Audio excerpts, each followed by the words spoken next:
John, the game against York was called off. Were you happy with the decision? Yeah, I don't think there was any other decision to be made.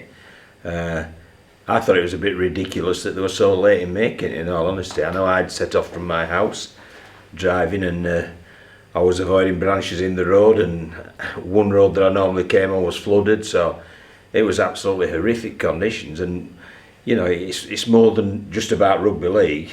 It's about the people who are going to watch the rugby league as well. And to ask people to travel from Bradford to York in those conditions was nonsense. The environmental agency were issuing "don't travel unless necessary," and then they're putting rugby league games on. I just couldn't read it at all. For me, it should have been called off on the Saturday evening. How's that affected the side mentally, or don't you expect any after? No, it hasn't affected them whatsoever. I mean, obviously we told them just to stay at home on the Sunday once we knew it was off, and make sure they were safe. And then this week's just been preparation as normal. Perhaps it's been a little more intense earlier in the week because obviously there weren't any bumps and bruises, etc. to manage from the weekend. But no, it's been fine, and it's been a good week up to now. Tuesday was absolute quality, the prep there, and I'm expecting a quality session tonight as well on the Thursday. So no, it's not affected us at all. In fact, we're fresh,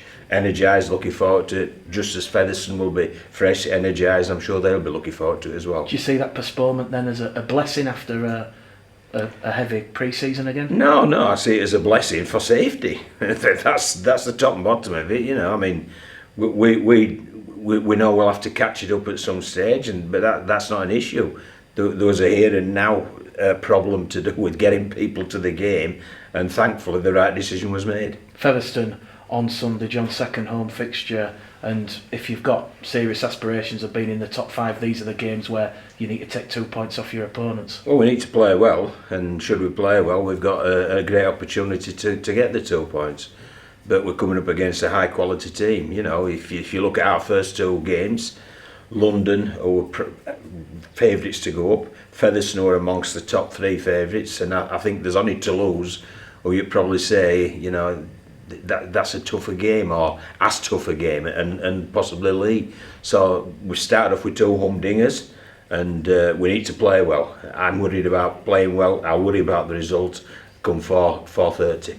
After what happened last season with Featherstone, John, those 2 home fixtures went right down to the wire, dropped goals in each of them. Are you expecting a similar tight, tense encounter on Sunday? Well, I hope it isn't like the Featherston game at Featherston, because we could have all gone home with about 30 minutes left because they give us a right tanking. So you know, we've got to make sure that we're competitive and we play well. So, and that's part of the respect that we've got for Featherston, knowing full well they've got that within their armour. I mean, they absolutely demolished us at their place, and we've got to make sure that we turn up with the right attitude and with the right focus on our game and the right intensity in order to make it a very competitive fixture.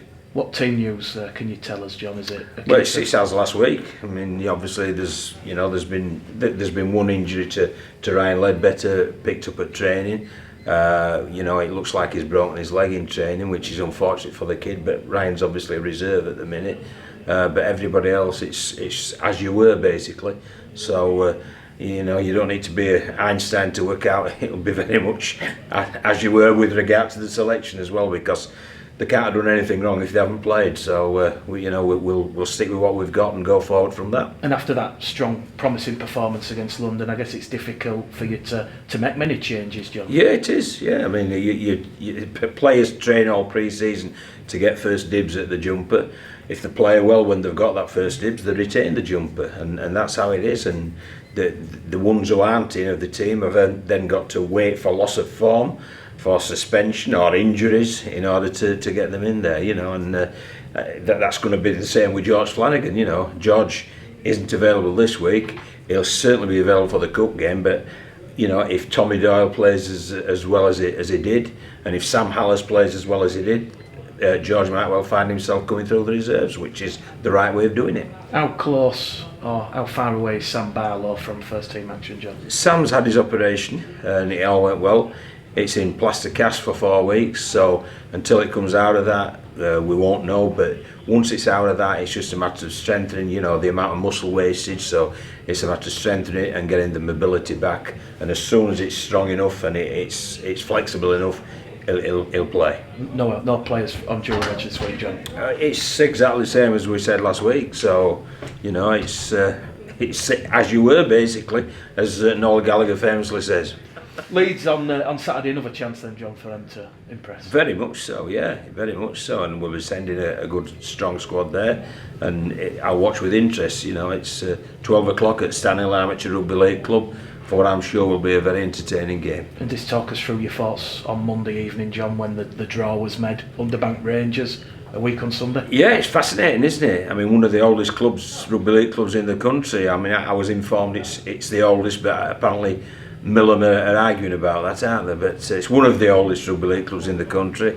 I'm just glad we've drawn at home, because I live near where Underbank play, and it's a bit hilly, and it's a very unique ground. So I'm glad we're at home, and obviously the draw's very favourable for us. But as we know from last year, we were the underdogs and turned Leeds over.